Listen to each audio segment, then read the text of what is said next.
తెలుగు ఇండస్ట్రీలో బ్యాక్గ్రౌండ్ లేకుండా నేను వచ్చాను కాబట్టి అందుకే నేను ఇక్కడ సస్టైన్ అవ్వలేకపోయినా నన్ను తొక్కేశారని చెప్పేసి. The only thing is, so Allu Arjun గారు అంటే మీకు అభిమానం అని అభిమానం కాదు, ఏమైంది, ఒక చిన్న క్లిప్ చాలా వైరల్ అయింది, నాకు చాలా ట్రోలింగ్ కూడా జరిగింది ఆ క్లిప్. ఏంటి నువ్వు ఎవరో ఇది చెప్పడానికి, ఏంటి నీకు పని పాట లేదా? మీ ఉత్తరప్రదేశ్లో ఫేమస్ ఏంటి? బుద్ధుడు కూడా అక్కడే పుట్టాడు, రామ్ కూడా అక్కడే పుట్టాడు, కృష్ణ కూడా అక్కడే పుట్టాడు, ఆదిత్యం కూడా అక్కడే పుట్టాడు. వావ్.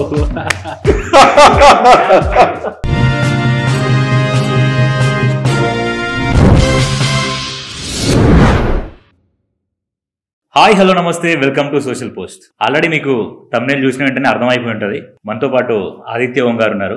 ఇదేంటంటే ఓవర్ నైట్ స్టార్ అయినట్టు బిగ్ బాస్ నుంచి ఓవర్ నైట్ లో ఎలిమినేట్ అయ్యి బయటకు వచ్చాడు. బట్ స్టిల్ ఉన్న కొన్ని వీక్స్ అయినా సరే చాలా పాజిటివిటీ, మెనీ లవ్స్, ఎక్కడ చూసినా పాజిటివిటీ, స్వీట్. అదేంటి తేనె పూసిన కత్తితోనే నామినేట్ చేసి ఫ్లయింగ్ కిసెస్ ఇచ్చి అండ్ ఆ తర్వాత లవ్ ని స్ప్రెడ్ చేశాడు. బట్ మిడ్ నైట్ లో ఎలిమినేట్ అయ్యి బయటకు వచ్చిండు. But still is always pure heart అనే ఫీలింగ్ నాకైతే ఉంది. సో అలాంటి ఆదిత్య ఓం గారు మనతో స్టూడియోలో ఉన్నారు కాబట్టి మాట్లాడి బిగ్ బాస్ గురించి, తన అప్డేట్స్ గురించి, సినిమాల గురించి, డైరెక్షన్ గురించి అనేది మాట్లాడి తెలుసుకుందాం. వెల్కమ్ ఆయన. హలో అండి, ఎలా ఉన్నారు? Yeah, we are fine. మీరు ఎలా ఉన్నారు? చాలా బాగున్నారు. Finally rapid fire Sonia Akula dynamic. లోపల ఉన్నప్పుడు అలా అనలేదే మీరు? సోనియా గారికి మొహం మీద చెప్పాను, you are dynamic, you can become leader, she can become MP, MLA. అది నాకు ఫీలింగ్ ఉంది. డెఫినెట్లీ రాజకీయంకి కూడా వెళ్తుంది. సీఎం ఉండగానే సీఎం కుర్చీ తీసి మాకు కూర్చుంటుంది, అట్లుంటుంది అంటే ఐఎమ్ టెలింగ్ అబౌట్ అంత నాలెడ్జ్ పర్సన్ అండి. She is very dynamic and very headstrong. Nikhil good athlete. Abhay Naveen simple. Seetha real. Seetha is very real. Shekhar Basha friendly. His bad qualities, he is very supportive. This is so sweet. Too much supportive. And ఇంకొక bad quality Shekhar Basha, what he feels he says. అది ఒక bad quality లాంటి అప్పుడప్పుడు అనిపిస్తుంది. అని నిజం కూడా చెప్పుకోకూడదు ఎప్పుడు. Bebakka is very talented. Yashmi sharp. Prerana planner. Nabeel Afridi nice human being. Prithviraj Shetty innocent. Vishnupriya intelligent. చెప్పిన వర్డ్ బాగానే ఉంది, ఎక్స్ప్రెషన్ లో డిఫరెంట్ ఉంది. ఇంటెలిజెంట్. నాగార్జున గారు ఇస్ ఫాదర్ ఫిగర్. మీకు తెలుసా, సేమ్ మాట సోనియా గారు చెప్పారు అనుకొని చెప్తున్నారా ఏంటి? ఆదిత్య ఒక smile please, keep a smile. ఆదిత్యంకి భరించాలంటే ఇది ఈజీ కాదు. నేను 24 hours ఆదిత్యంకి ఎలా భరిస్తాను నాకే తెలుసు. So it's Adityam easy going. Bigg Boss memorable experience. సినిమాల కంటే బిగ్ బాస్ చేయడం చాలా డిఫికల్ట్, అంత ఈజీ కాదు బిగ్ బాస్. తెలుగు ఇండస్ట్రీ నాకు తల్లి సమానం, అంటే it's like mother industry to me. So I only reverence.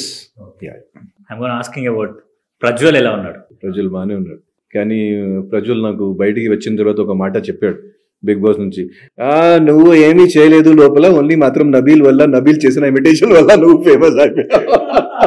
నువ్వు అసలు నిజంగా ఏమీ చేయలేదు. ఏంటి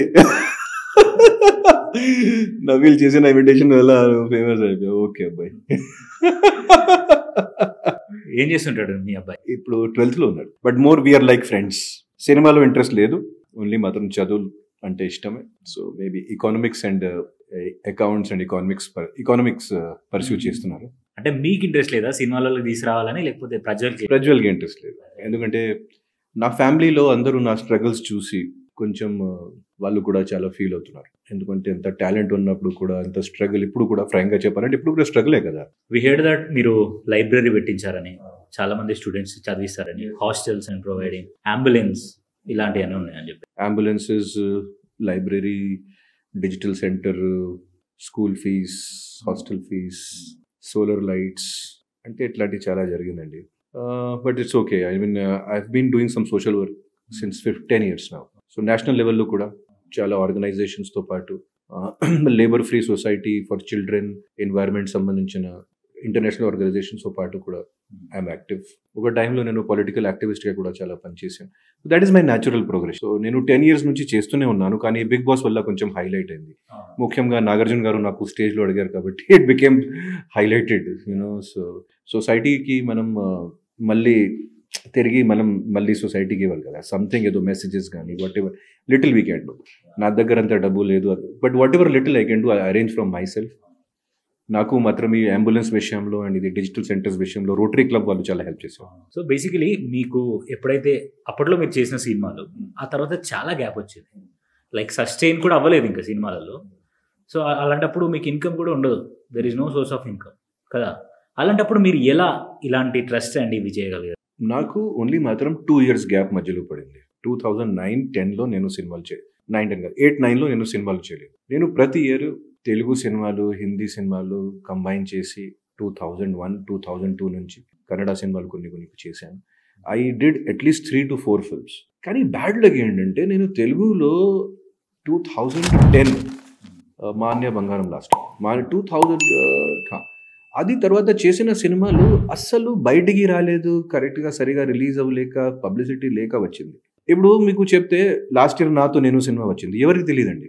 సాయి కుమార్ గారు హీరో, నేను హీరో, ఎవరికి తెలియదు. దహనం అని ఒక సినిమా చేశాను, ప్రైమ్లో ఉంది, అంటే 30-40 అవార్డ్స్ కూడా వచ్చింది, బట్ జనాలకు తెలియదు, ఎవరూ చూడలేదు. అది దానికి ముందు చేతిలో చేసి చెప్పు బావ అని ఒక సినిమా చేసింది, దాంట్లో మొత్తం అందరూ ఉన్నారు, మొత్తం ఆల్ తెలుగు కాస్టింగ్ అంటారు కదా, ప్యాడింగ్ వెడ్డింగ్, సుమన్ గారు వాళ్ళు అందరూ ఉన్నారు, బట్ ఎవరికి తెలియదు. So I'm doing work non stop, Hindi ఇండస్ట్రీలో కూడా non stop I'm working. But 2010 తర్వాత చేసిన సినిమాలు సంథింగ్ ఏదో నా బ్యాడ్ లక్ చెప్పొచ్చు, వాట్ ఎవర్. నేను చేసిన మంచి సినిమాలు అంటే పొదరిల్లు లాంటి సినిమా, నీలవేణి లాంటి సినిమాలు బయటికి రాలేదు, వసంత రాగం లాంటి సినిమాలు. So something my bad luck was there. So I was continuously working. ఇంకోటి, ఈరోజు నేను రైటర్గా పనిచేస్తున్నాను, డైరెక్టర్గా పనిచేస్తున్నాను, అండ్ యాక్టర్గా కూడా పనిచేస్తున్నాను. So I'm working in 2 industries simultaneously, Hindi industry and Telugu industry. So it was only 2 years నాకు పెద్ద ఫైనాన్షియల్ ప్రాబ్లమ్స్ వచ్చింది. సో 2 years నేను ఫ్యామిలీ సపోర్ట్తోనే I was able to live. But ఆ తర్వాత ఆ 2 years నా ఫ్యామిలీ వాళ్ళు నాకు మంచి సపోర్ట్ చేశారు. ఆ 2 years నేను ₹1 కూడా అర్న్ చేయలేదు. ఆ 2007-8 పీరియడ్లో ₹1 కూడా నేను అర్న్ చేయలేదు. బట్ అది తర్వాత ఓకే, ఎవ్రీథింగ్ ఈజ్ ఓకే. నాకు కొంచెం టైం పడింది, but it is okay. Okay, all the best for your future. Thank you. And one more thing ఏంటంటే, నేను ఒక ఇంటర్వ్యూలో విన్నా, తెలుగు ఇండస్ట్రీలో బ్యాక్గ్రౌండ్ లేకుండా నేను వచ్చాను కాబట్టి అందుకే నేను ఇక్కడ సస్టైన్ అవ్వలేకపోయినా, నన్ను తొక్కేశారని చెప్పేసి. కాదు, ఇట్లాంటి ఏం నేను ఎప్పుడు చెప్పలేదు. The only thing is background లేకుండా కాదు, ఆ టైంలో నాకు సరిగా గైడెన్స్ లేదు. అఫ్ కోర్స్ బ్యాక్గ్రౌండ్ చాలా ముఖ్యం, ఫిల్మ్ ఇండస్ట్రీలో సస్టైన్ అవ్వాలంటే బ్యాక్గ్రౌండ్ చాలా ముఖ్యం. కానీ చాలా మంది అది బ్రేక్ కూడా చేశారు. నాని గారికి చూస్తే, రవితేజ గారికి చూస్తే, they have broken that myth. I could not break that myth, but నేను ప్రాసెస్లో ఉన్నా. ఇంకా 2 years తర్వాత చూడండి. సో అల్లు అర్జున్ గారు అంటే మీకు అభిమానం కాదు, ఏమైంది, ఒక చిన్న అంటే అభిమానం ఆఫ్ కోర్స్ ఉంది, బట్ ఒక చిన్న క్లిప్ చాలా వైరల్ అయింది. నాకు చాలా ట్రోలింగ్ కూడా జరిగింది ఆ క్లిప్కి.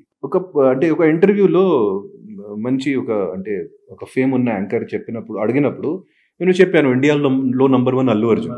సో కొంచెం ఇప్పుడు కాదంటున్నారు. ప్రభాస్ గారు ఫ్యాన్స్, జూనియర్ ఎన్టీఆర్ గారు ఫ్యాన్స్, వాళ్ళు కొంచెం ఫీల్ అయ్యి నాకు విభత్సమైన ట్రోలింగ్ చేశాడు. వాళ్ళు ఏంటి నువ్వు ఎవరు ఇది చెప్పడానికి, ఏంటి నీకు పని పాట లేదా, ఏంటి ఇక్కడ నువ్వు పెద్ద ట్రేడ్ ఎక్స్పర్ట్ రా, ఏంటి అన్ని ఇంకా బ్రతికి ఉన్నారా నువ్వు, ఇట్లాంటి ట్రోలింగ్ కూడా జరిగింది.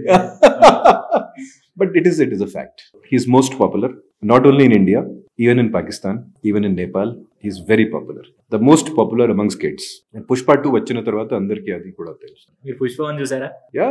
3 times చూసాను. ఒక్కసారి తెలుగులో చూసాను, 2 times నేను హిందీలో చూసాను. మీ ఉత్తరప్రదేశ్లో ఫేమస్ ఏంటి? Uttar Pradesh is the cultural capital of India.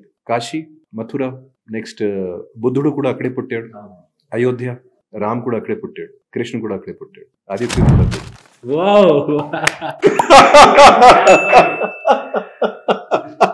Such a great elevation ఇది, చాలా న్యాచురల్ ఫ్లోలో వచ్చేసింది. I'm just telling like that. But నాకు కర్మభూమి అంటే ఇట్ ఈస్ తెలుగు ఇండస్ట్రీ. నాకు అన్ని ఇచ్చింది తెలుగు ఇండస్ట్రీ. సో తెలుగు జనాలు నాకు ఎప్పుడైనా దేవుడు సమానం. ఎందుకంటే ఒక బయట నుంచి వచ్చిన కుర్రాళ్ళకి ఇట్లాంటి లవ్, ఇట్లాంటి ఎంకరేజ్మెంట్ ఇచ్చిన వల్ల నేను I'm doing Hindi films also. Only మాత్రం నాకు తెలుగు ఇండస్ట్రీలో వాళ్ళు ఎంత ప్రేమ ఇచ్చారు కాబట్టి I'm doing it. So I will always be grateful. ఇంకా తెలుగు జనాలకి, తెలుగు ప్రేక్షకులకి, తెలుగు ప్రజలకి ఇంకా సేవలు చేయాలి, ఇంకా ఎంటర్టైన్ చేయాలి, అదే నాకు కోరిక. బిగ్ బాస్ గురించి ఇంకొక క్వశ్చన్ ఏంటంటే, బిగ్ బాస్ హౌస్ లో ఆల్కహాల్ ప్రొవైడ్ చేస్తారని వాళ్ళు సరిగా మంచి నీళ్ళు ఇవ్వరు వాళ్ళు. ఏంటి ఆల్కహాల్ ఎక్కడి నుంచి వస్తుంది? కాఫీ మాత్రం ఇవ్వరు వాళ్ళు. ఆల్కహాల్ ఎక్కడి నుంచి వస్తుంది? నాకు బ్లాక్ కాఫీ అంటే చాలా ఇష్టం. సో కాఫీ దొరకట్లేదు నాకు. అది కాఫీ లేకపోతే I cannot get up. Alcohol ఎక్కడ నుంచి వస్తుంది? ఇది ఆల్ రూమర్స్ అండి. ఎందుకంటే I hope and you will also go to Bigg Boss one day. అప్పుడు మీకు అర్థమవుతుంది ఇది అన్ని రూమర్స్ ఉంది మాత్రం. దాంట్లో నిజం ఒక 1% కూడా. అవును, వాళ్ళు స్మోకింగ్ అలౌ చేస్తారు. ఎందుకంటే కొంతమందికి అలవాటు ఉంది కదా. శేఖర్ భాష గారు అన్నారంటే ఒక గ్లాస్ బీర్ ఇస్తారా అని చెప్పేసి. ఆహా, శేఖర్ కి దొరికింది గ్లాస్ బియర్. ఎక్కడి నుంచి దొరికింది? శేఖర్ పాపం తిండికి ఏమి లేదు, ఆయన vegan.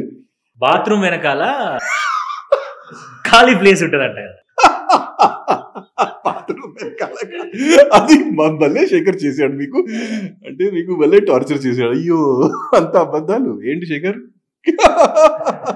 Nothing like that. Thank you so much. Thank you friends, all Social Post viewers.